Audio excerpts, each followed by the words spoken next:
Welcome back, everybody.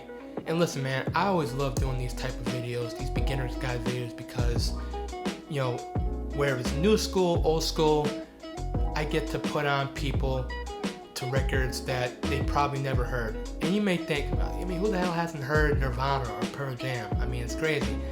But you never know. There might be some little young in there that has never heard these type of records. So this is why I love doing this on this channel. I'm going to be recommending in this video 5 great albums from the grunge genre for anybody who hasn't checked out these records before, and why they're great, why people talk about these records. So before I get into it, if you enjoy these type of videos, hit the like button, hit the subscribe button down below. If you're a return subscriber, hit the notification bell, be alerted for new content. And let's not bury the lead.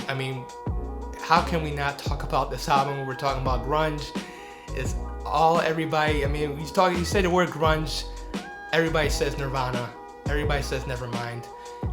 Listen, there's been so many documentaries, so many articles, so many videos that have, said Nirvana, changed rock music. Nirvana changed music. Nirvana killed hair metal. Smells like Teen Spirit. Kurt Cobain this, Kurt Cobain that. I get it. I get it. Personally, I love In Utero more. I'm more of a fan of that album. I think that album is a masterpiece. And I do like Nevermind too. But if we're talking about, grunge starter kits, Nevermind is the obvious choice. It literally took this genre and became the most dominant form of music, especially for the first half of the 90s. It made Nirvana to one of the biggest rock bands in the world. What they were doing wasn't breaking new ground. If you're talking about the 80s, hardcore punk, even bands like the Pixies, Husker Du, they were doing this type of music in the 80s. But what Nirvana did is they kind of, they added pop hooks. They had incredible songwriting, they had incredible chemistry. Kurt Cobain, and I've talked about on this channel, his connection to hip hop music. It's not just, for rock music. Obviously what this man wrote and what this man played, it hit a chord with so many people. At the time, people were just listening to mindless hair metal, and that's good if you like the type of music, but this album surpassed Michael Jackson in the top of the Billboard charts. A band from Seattle had a #1 record and it beat out Michael Jackson. It's literally like some indie rock band from Indiana beat out Billie Eilish for the album charts. These things just don't happen. But let's talk about the music, because everybody's talked about all that stuff, the impact of it, why it's such a great album. To me, there's a lot of diversity on this album. It smells like Teen Spirit, the way it kicks off. And yes, it's been overplayed to death. It's like Enter Sandman, it's like Welcome to the Jungle, you hear it everywhere.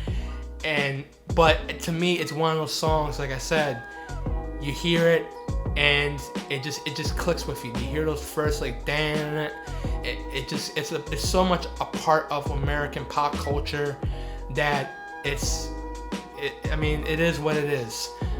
It's a classic for a reason. But it's not just that song. Songs like Territorial Pissings, Breed, Lithium, even the closer, Something in the Way, which is my personal favorite song from this album, is so different from the way this album started, which is such a banging rocker, to a story how Kurt Cobain used to sleep under the river and it's such a melancholic and personal and dark record that you wouldn't even think that it came in the same album. But anyways, so many people have talked about this album so many times. Check out this record. If you're young and you have heard about Nirvana, there's a reason why this album is one of the most talked about, one of the most celebrated rock albums of all time. Alice in Chains, Dirt. There was a big 4 of the grunge Seattle bands. You had Pearl Jam, Soundgarden, Nirvana, but Alice in Chains is my favorite of those 4 bands. And Alice in Chains, they were more I would say they fit the grunge aesthetic more than those other bands. You know, Nirvana, Pearl Jam, Soundgarden, they did tackle very dark subjects. They did play hard rock music, but they were accessible. They got their music played on MTV more. You know, they kind of, you know, for different reasons, just appealed more to a mass audience. And yes, Alice in Chains did sell records, but not like those other three bands. But for me, why Alice in Chains is my favorite of those four bands, and probably my favorite grunge band period, is that the melodies, man. Lane Staley and Jerry Cantrell, their melodies, like, they're haunting and they're beautiful, and just the songwriting is amazing. I mean, Lane Staley, he lived his lyrics, and you know, a lot of those guys did. But man, when Lane Staley sings, man, there's just something about the way that he sings. It hits, man. It hits you in the feels. His ballads, especially, it's just phenomenal. You know, I love the way that guy sings. And you know, Dirt was what brought Alice in Chains to the mainstream. Now, of course, with Facelift, that came out 2 years earlier, Man in the Box, that got them radio airplay. But Dirt was their first top 10 record, and it's a classic record. I mean, there's so many great songs here. Rooster, Junkhead, Angry Chair, Them Bones, Wood. I mean, I don't think there's a bad record on this, and it's just, yeah, you know, critics have said Alice in Chains, they sound too samey. You know, let me listen. The band is called Alice in Chains. What the fuck do you want?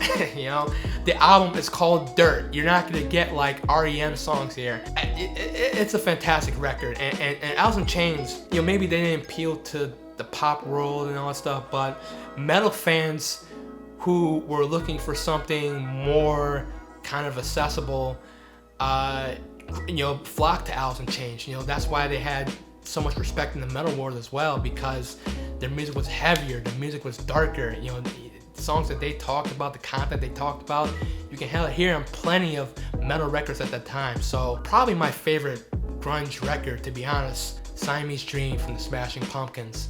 Now, Smashing Pumpkins later would have more success with Melancholy and Infinite Sadness, and then Adore, which showed them completely changing their sound to electro pop and even dream pop. But Siamese Dream is probably their most critically acclaimed record, and for good reason. I mean, this is an incredible record. You know, Billy Corgan, love him, hate him, you can't deny the guy is a great songwriter. You can't deny that he wears his heart on his sleeve. The themes that he talks about here, you know, nostalgia, love, suicide even. I mean, it wasn't as dark as maybe, you know, Alice in Chains, but it definitely had that great balance of, you know, there are songs that sounded very dreamy and almost kind of, you know, I mean, you look at a song like the closing songs like Soma and Luma, like they're, you know, it's talking about being in love and genuinely like being in love. When it closes out, you know, I'm in love with you, over and over again, and saying it like he really means it. It showed that the band was also very romantic as well. Now, believe it or not, at the time, Smashing Pumpkins, they were criticized for going for the mainstream, and they had a lot of backlash in the underground rock scene, because at the time, you know, and especially in the 90s, it wasn't cool to try to be famous. You know, if you loved being famous, you were considered uncool. I mean, it was the whole irony thing that happened in the 90s. It just was what it was. But Smashing Pumpkins, they were ambitious. They did want to be famous. And Billy Corgan said that if Siamese Dream wasn't a hit record, he would have killed himself. So this is a band that was striving to be heard by the masses, and they got a lot of backlash from a lot of bands in the scene. So the opening song, Cherub Rock, is kind of like a FU to all those bands, saying, fuck it, we're at the top, and you know, there's nothing you can do to stop us. So yeah, just great record all around. Siamese Dream. Holes Live Through This. Now, we can't talk about this record without talking about the obvious. Like literally, I think about a month after this was released, Courtney Love, obviously she was married to Kurt Cobain. Kurt Cobain tragically killed himself, and basically that, even though the album was written before that event happened, it's hard to listen to this record without thinking about the state of mind that Courtney Love was in at that time. And there was rumors that Kurt Cobain contributed the lyrics to Courtney Love, which is a bunch of bullshit. I don't believe that one bit. The themes that she is talking about, I mean, how could a man write these type of lyrics, and be so personal and be so dark? I mean, when you listen to these stuff that Courtney Love is talking about, it's very dark and it's very heavy.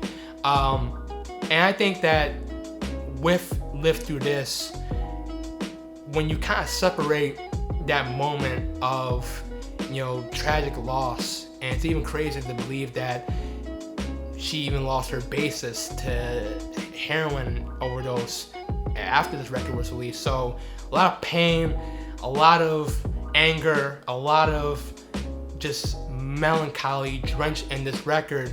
But even all that being said, this album is fucking incredible. I love the song Miss World.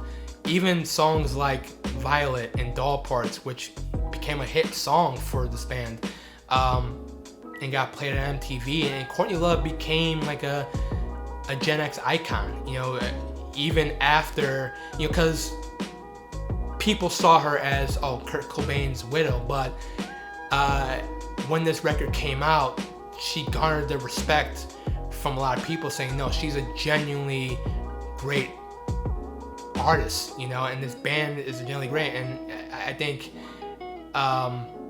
this album kind of put them as one of probably the most premier grunge acts after what happened. I mean, when you look at the album cover and the album title Live Through This, I mean, it's a challenge for anybody who was going through trauma and pain, and basically showing that, hey, we're survivors, and Courtney Love, lover or hater, she's a fucking survivor, man. She's been through a lot, and I know at the time she was kind of like a punching bag, and believe me, she's not well liked in the rock scene by many people. But considering what this album did for the genre and for the band, you gotta give her props. And last but not least, I want to talk about Soundgarden's Superunknown, arguably their most famous, most popular album. Came out in '94, debuted at #1, released in the same day as Nine Inch Nails' Downward Spiral, believe it or not. I mean, having two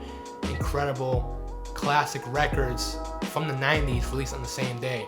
But Soundgarden, Chris Cornell, rest in peace, one of the most talented rock singers of all time. I mean, that guy can belt it, man. I mean, he can belt his voice. And really, Soundgarden was kind of like a pivotal point. Soundgarden was a critical darling. They were getting some mainstream success, but they were still kind of, that third band in Seattle, because Nirvana had, they blew up. Pearl Jam blew up, Bad Motorfinger came out. It was popular, it was shown on MTV, but Soundgarden wasn't really well known, and Superunknown changed everything for the band. Even though that this album is close to 70 minutes long, this album, first time I heard this, it blew me away. And it did a lot for the genre, because grunge bands didn't really do like psychedelic music. I mean, this was a very unique sound, especially for it to debut at #1. It sounded very different than what was in rock music at the time. And Soundgarden had flirted with psychedelia in their past records, but really, this is a major label, big budget, very ambitious, 70-minute prog rock album. When you think about it, even delving into sludge metal, alternative metal, it's a phenomenal record. I mean, obviously Black Hole Sun, one of the most instrumental grunge records to come out of the 90s, It's still to this day an incredibly dope song. But songs like Limo Wreck, Spoon Man, even 4th of July, which is very, very heavy, very almost Black Sabbath influence on this record. You know, My Wave, you know, Let It Drown, just, I mean, so many great records. Fell on Black Days, I can go on and on. And, you know, listen to the song Like Suicide, the closer of this record. It takes on new life now, considering, you know, Chris Cornell's tragic passing. I always kind of get weepy-eyed listening to this song. With all that being said, don't let that override what this band has done for rock music, especially this record. Incredible. The production's amazing. Doesn't sound dated one bit. Yeah, Superunknown, one of the best grunge records ever made. Those are my 5 albums from the grunge genre. If you haven't checked out these albums, I highly recommend them. All of them are classics in their own right. Tell me what you think in the comment section. Tell me what albums from the grunge genre that you love, that you would recommend to other people. YouTube recommends these 2 other videos to check out after this one. I've done plenty of beginner's guide videos, so check out that playlist. And yeah, man, more content coming on the way. So have a great day. Love you guys as always. Peace.